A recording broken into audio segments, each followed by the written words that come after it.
մի քանի օր առաջ ՄԱԿ-ի մոտ էիք բողոքի ակցիանում նույն պահանջով, ինչ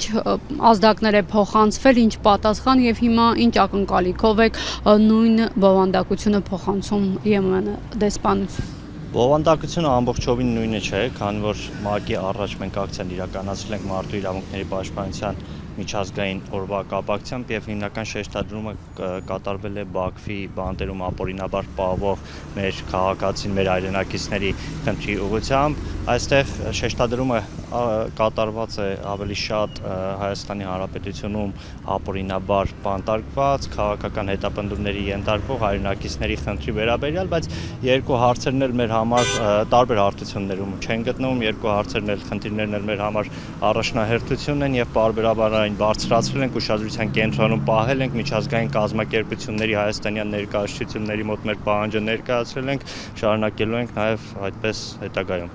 Լռությունը ինչով եք պայմանավորում, քանի որ բացի ձեզանից նաև այլ հասարակական կազմակերպություններ եւս բողոքի ակցիաներ են արել, իրենց ձայնը բարձրացրել են թե Հայաստանում խոսքի պաշտպանության, թե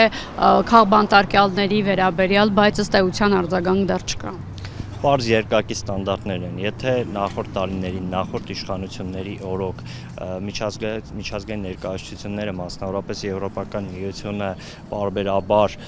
փոքր թե մեծ հարցերը բարձրաձայնում էր քաղաքական հետապնդումների մասին էր խոսում, ապա այսօր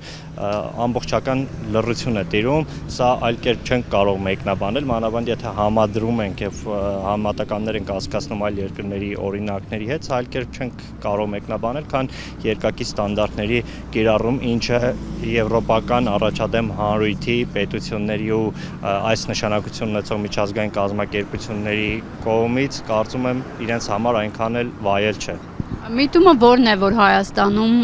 որը որ իշխանությունը իրեն հռչակել է ժողովրդավար իշխանություն, ժողովրդավար պետություն, նման երկակի ստանդարտներ են գործում ըստ էության։ Հայաստանը հակաժողովրդավարության բասիոն է, ինչպես այս իշխանության ներկայացուցիչները հայտարարում էին, հանրահռչակում էին ժողովրդավարության բասիոն, հակառակ պատկերը մենք ունենք ամբողջովին։ Այսօր Հայաստանում ապօրինաբար կալանավորված քաղբանտարկյալների մեծ մասը պարզապես խոսքի կամ ոչինչի համար են բանտարկված։ Պարզ կոչերի, հայտարարությունների, որևէ վտանգ հանցակազմ չպարունակող դրսևորումների համար։ Հայաստանի իշխանությունները հակադարձում են, որ չկա Հայաստանում քաղաքական բանտարկյալներ։ Բնականաբար այլ բան տեղի չէր ունենալու, իրենք չէին բարձրանալու, չէին հայտարարելու, որ